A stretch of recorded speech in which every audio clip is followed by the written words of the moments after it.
Ассалаумағалейкум құрметті көрермендер. Бүгінгі видео биогумус жайлы болады. Біраз уақыттан бері ютубтан көріп жүрмін биогумус өндіріс жайлы. Енді биогумуспен өзім айналысқым келіп жүр. Жалпына біздің тұратын жеріміз мал бағуға өте қолайлы жер. Малдың ішінде қой бағуға өте тиімді. Енді осы жерде өзіміздің азын-аулақ ешкілерімізді, қойларымызды бағамыз. Және соның қасына қосымша ақша болсын деп ауылдың қойларында жинап бағамыз.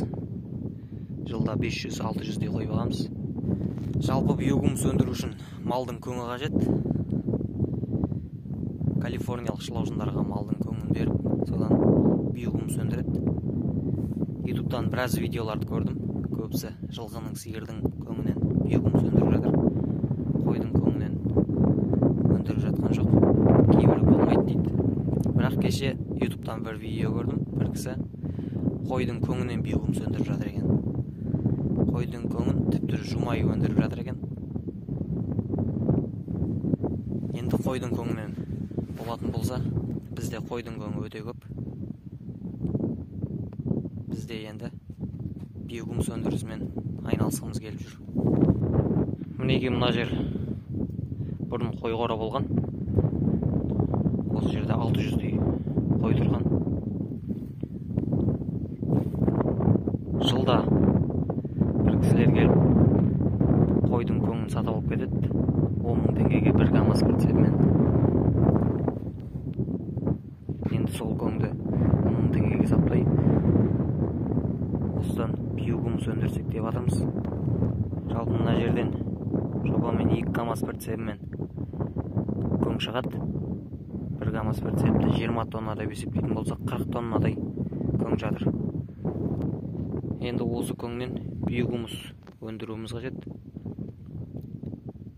Енді биогумус өндіріп жатқан ағаларымыздан, әпкелерімізден сұрарым.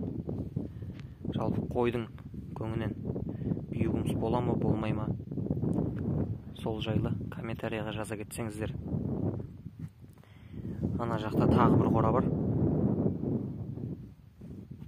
Міне мына көң 2 жылдық, 2 жыл бұрынғы қораның орны. Тек қой тұрған. Жалпы жыл сайын осылай қойдың көңдері жиналады.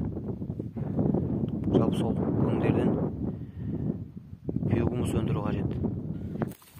Жалпы биогумус өндіретін жер кең.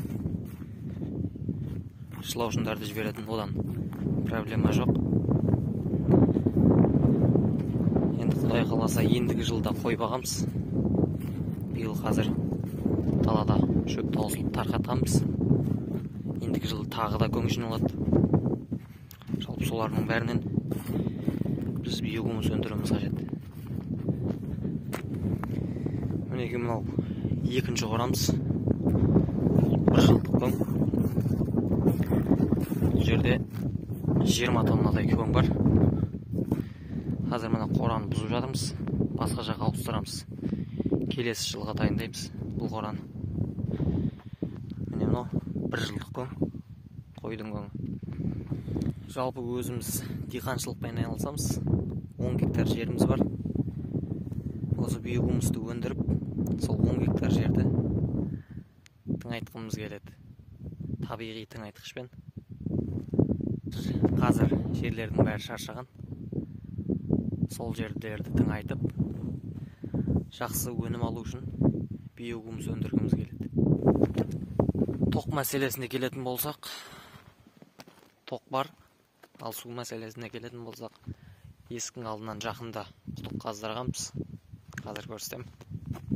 Жалпы бұл жерде жалғыз үй, біз тұрамыз. Мінеки құдық. Бұл құдық тоқпен істейді.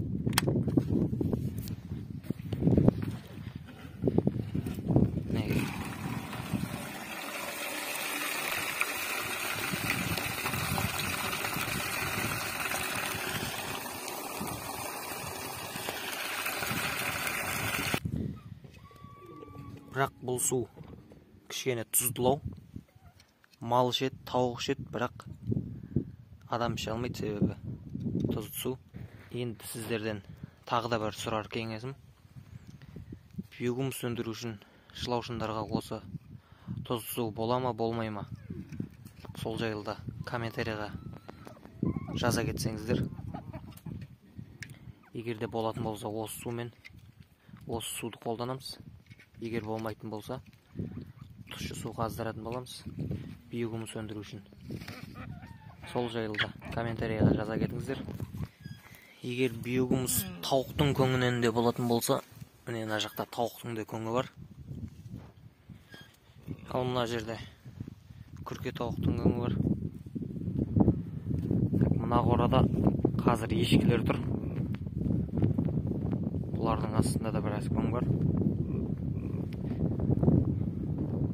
Бұл свежий көң.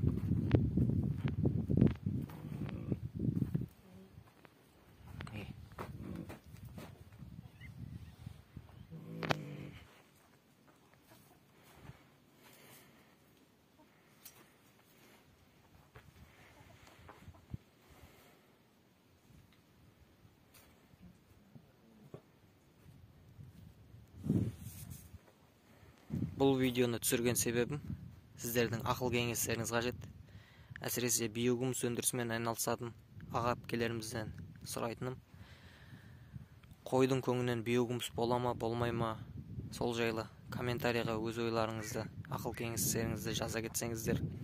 Және де жаңағы тұз сумен өндірсе қалай болады? Әлде тұщы су керек пе? Сол жайлы өздеріңіздің кеңестеріңізді комментарийға жаза кетсеңіздер.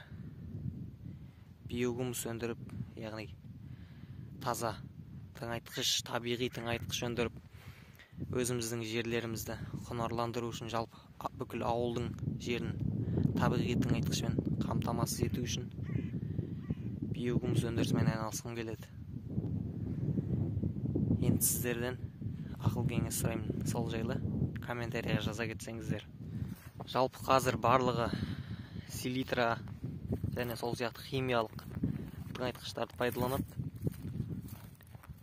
Қазір табиғи тыңайтқыш бүйгүміз өте қажет. Табиғи тыңайтқышпен жерлерді құнарландырып, табиғи өнім алуымыз қажет. Енді сіздерден тек қолдау күтем. Комментарийға өз ойларыңызды жаза кетіңіздер. Келесі кездескенше сау болыңыздар.